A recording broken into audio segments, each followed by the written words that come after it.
Hi students, I am Upasana Rajput. Welcome to win study. तो students कैसे हैं आप सब? आई होप आप सब अच्छे होंगे। तो आज हम स्टार्ट करने जा रहे हैं एक्सरसाइज 5.2 का क्वेश्चन नंबर 18। तो स्टूडेंट्स स्टार्ट करते हैं। हमें क्वेश्चन नंबर 18 में क्या बोल रहा है? बोलता the sum of the fourth and eighth terms of an AP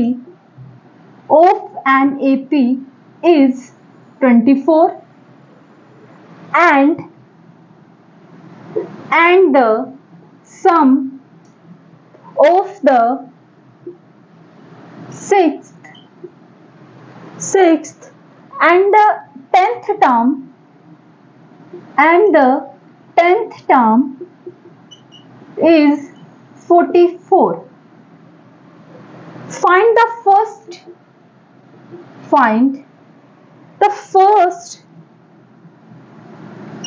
three terms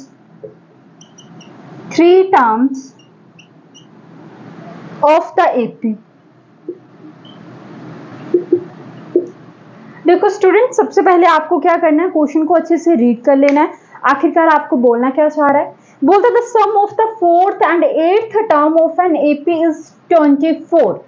यानी कि बोलता फोर्थ और एट्थ टर्म का जो सम है वो 24 के इक्वल है और सिक्स्थ और 10th टर्म का जो सम है वो 44 के इक्वल है। Find the first three terms of the AP.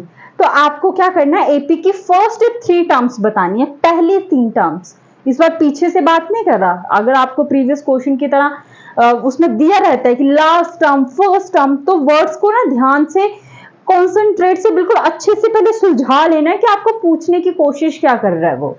ठीक है जी। तो सिंपल सा क्वेश्चन है, करते जाना है जैसे जैसे बोला है। देखिए फोर्थ टर्म यानी कि A4 प्लस एट्थ टर्म यानी कि A8 इज इक्वल टू 24 और दूसरी साइड क्या बोल रहा है हमें कि sixth term plus 10th term is equal to 44।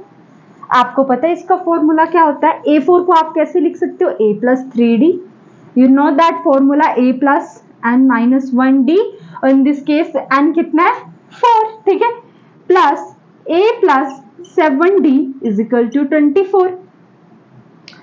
फिर यहां पे देखिए ये कितना बन गया?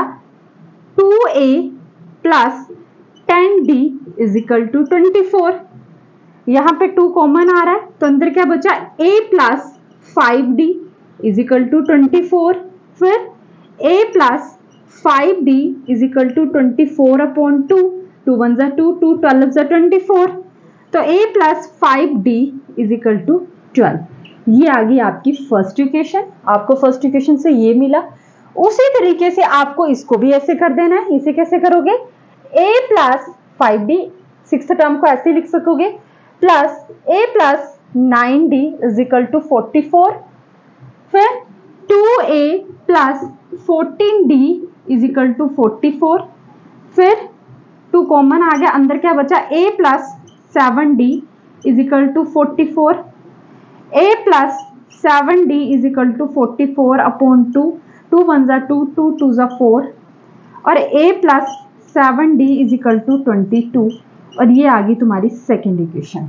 ठीक है, अब देखो अगर आप इन दोनों इक्वेशंस पे एलिमिनेशन मेथड लगाते हैं, अगर आप इन दोनों इक्वेशन में एलिमिनेशन मेथड निकालते हैं, देखो कैसे लगाते हैं। पहले फर्स्ट इक्वेशन देखो क्या लिखी है?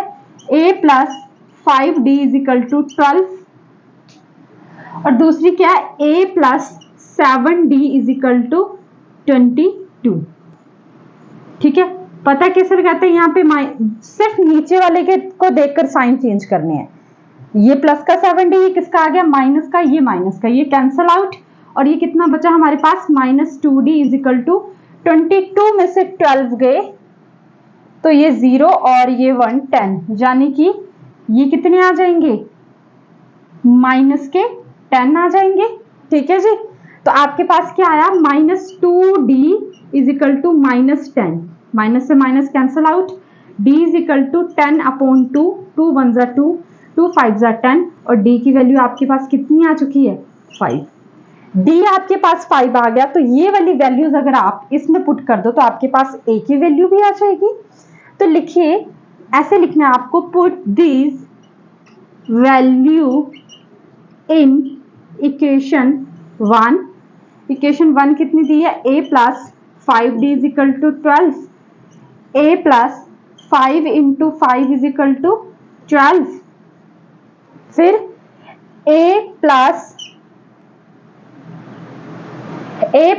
25 इज इक्वल टू 12 और a is equal to 12 minus 25, यही आ रहा है।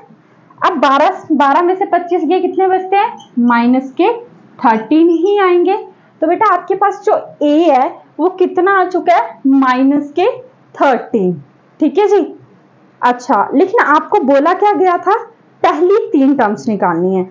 हमें a और d क्यों निकाला, क्योंकि हमें पता था कि अगर हमारे पास a और d आ जाएगा तो हम पहली 3 टर्म्स निकाल लेंगे, क्योंकि ये तो हमारे पास a1 आ ही चुका है। अब हम a1 और d की हेल्प से अपना a2 निकाल लेंगे। तो यहाँ पे आइए, जैसे कि आपको पता है a2 निकालना, तो कैसे निकालते हो, a प्लस डी करके। तो a कितना आपका -13 प्लस d कितना है 5, तो 13 में से 5 गए बेटा, कितने बचते हैं, माइनस के 8, तो a2 कितना आ गया, -8। फिर a3 निकालना, तो कैसे करोगे, a प्लस 2d, तो a कितना है, -13 प्लस d कितना है 5, -13 प्लस 10 और ये कितना आ गया, -3, तो a3 कितना आ गया, -3 और a1 आपका कितना था, -13। तो जो आपकी फर्स्ट 3 AP बन गई बेटा, जो उन्होंने बोली हुई थी, वो कितनी बन गई, मैं यहाँ पे बॉक्स में बना के आपको अच्छे से बता देती हूँ। एक आ गया आपका -13, दूसरा आ गया आपका -8, तीसरा आ गया आपका -3। ठीक है, ये आपकी आ गई AP। तो अगर आपको लग रहा है कि ये नोट करने के काबिल है तो प्लीज कर लीजिए, और फिर हमें आगे तो बढ़ना ही है, क्योंकि आगे बढ़ना ही जिंदगी का नाम है। चलो वीडियो तो अच्छा चल रहा है, कर दो erase, okay.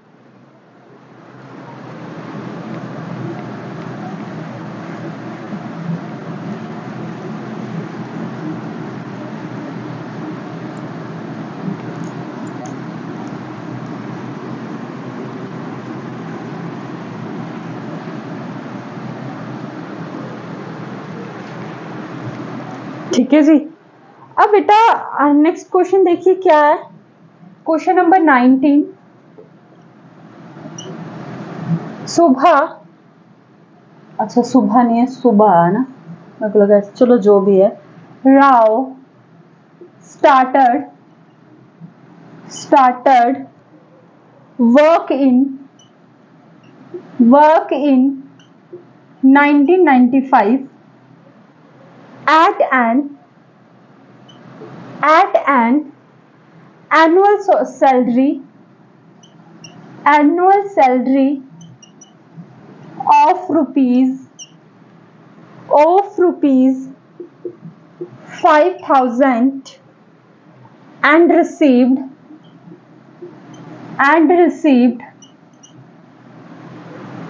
an increment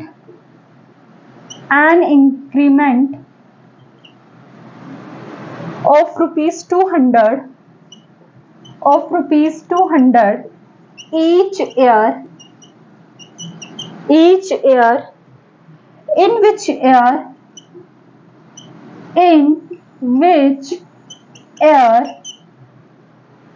did his income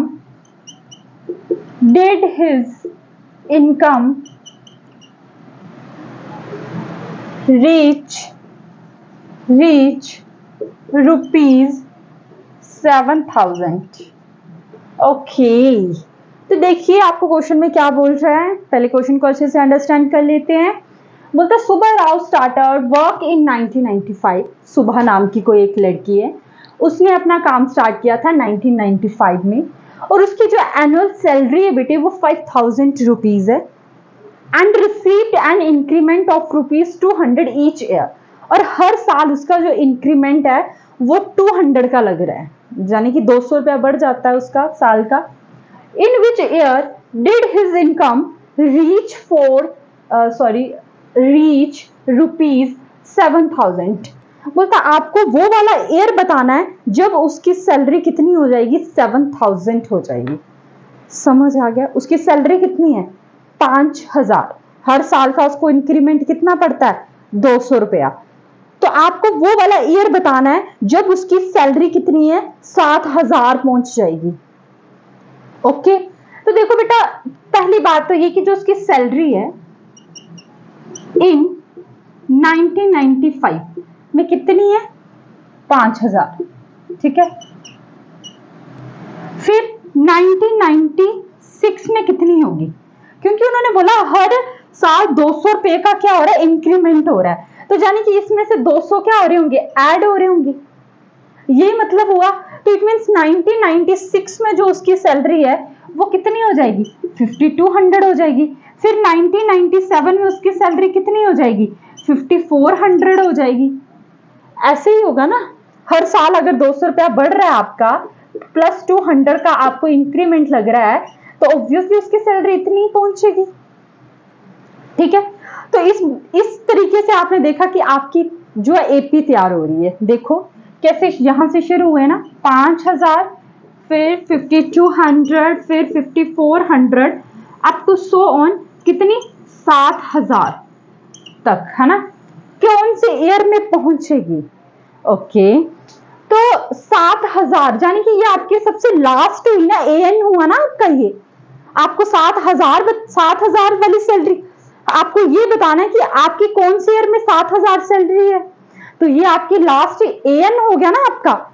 अब देखो आपका जो एएन है वो कितना हो गया, 7,000। यानी कि एएन होता है A plus N minus 1 D is equal to 7,000। अब आपका ए कितना है, ए आपका 5,000 प्लस एन तो आपको निकालना है। अब डी क्या है, 200 रुपए का इंक्रीमेंट तो निकल रहा है आपका। 200 रुपए का अगर आपका इंक्रीमेंट है तो जाहिर सी बात है इतना ही डिफरेंस हुआ ना। जैसे बेटा बिल्कुल आपको अच्छे से लिखना है, मेरी तरह आलस नहीं करना। जैसे A1 कितना आपका 5,000, A2 कितना आपका 5,200, तो आपको डी निकालना, तो कैसे करोगे, A2 माइनस A1, तो यानी कि 5,200 माइनस 5,000 और 200, तो आपका डी कितना आ गया 200। ऐसा पूरा करना है, ठीक है, ये रफ वर्क नहीं है बच्चे, ये आपके क्वेश्चन का ही पार्ट है। 200 इज इक्वल टू 7,000। ठीक है जी। अब देखो n-1 200 7,000, ये प्लस का 5,000 वहां जाके किसका हो जाएगा, माइनस का 5,000 हो जाएगा। अब देखिए n-1 200 इज इक्वल टू 2,000, ये 2,000 ही बचा ना, तो यहां पे आ जाइए। तो n-1 is equal to 2,000 upon 200, 0 से 0 कैंसिल आउट, 2 1 जा 2, 2 10 जा 20, तो यानी कि n-1 इज इक्वल टू 10, तो n is equal to 10 plus 1 और n इज इक्वल टू 11। तो यानी कि आपका जो 7,000 है ना बेटा, वो 11वें वर्ष, यानी कि जब आपका 11वां साल होगा तब उसकी 7,000 सैलरी हो जाएगी। जैसे इन दिस केस ये A1 A2, तो जब आपका N11 होगा तब आपकी सैलरी कितनी हो जाएगी, 7,000। तो आप इसको लैंग्वेज में, बुक की लैंग्वेज में ऐसे लिखोगे,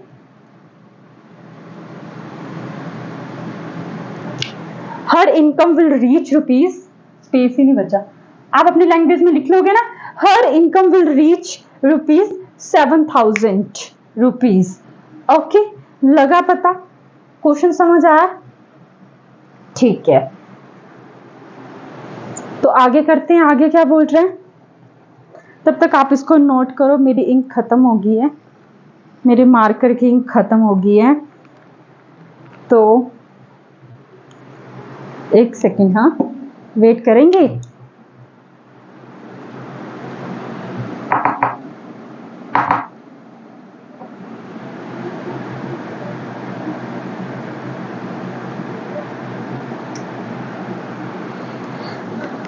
माफी चाहूंगी, वेट करना पड़ रहा है आपको, बस 2 सेकेंड, बस हो गया।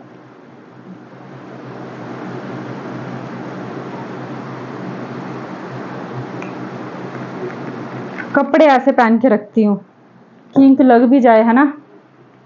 चलो अब देखो, इसको मैं इरेज कर रही हूँ बेटा। लग गया पता आपका n कितना आ गया? 11।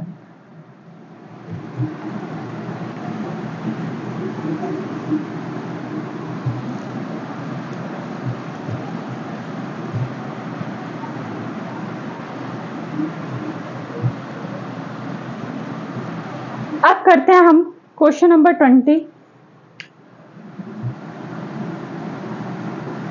रामकली, उफ कितना प्यारा नाम है, Ramkali saved rupees 5 in the first week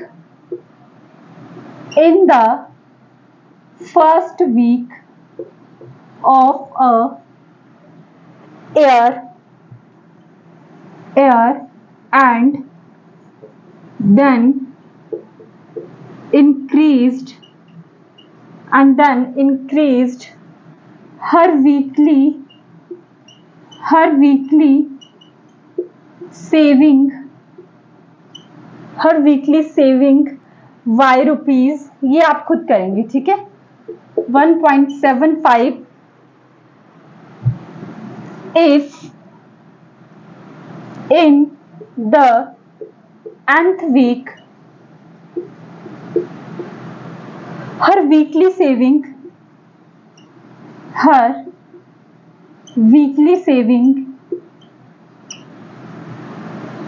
become rupees 20.75, find n। Same पिछले क्वेश्चन की तरह है जो अभी किया हमने।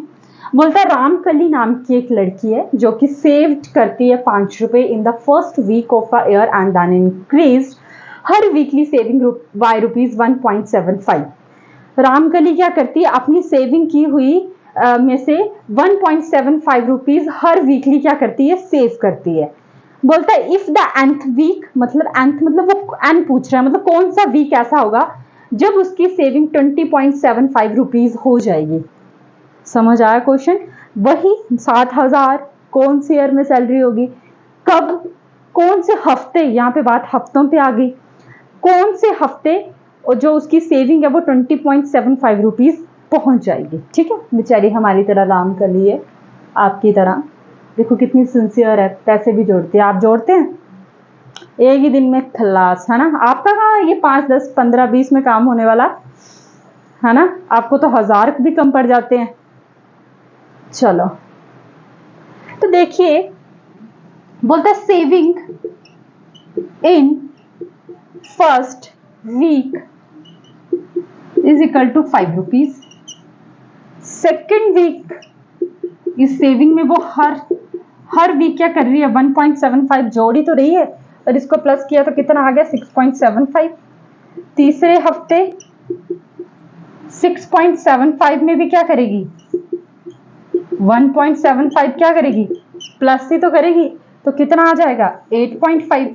तो यानी कि ये A1 आ गया आपका, ये A2 आ गया आपका, ये A3 आ गया, AP बन गई ना आपकी। ठीक है, फिर यहां से D देख लीजिए, A2 माइनस A1 यानी कि 75 माइनस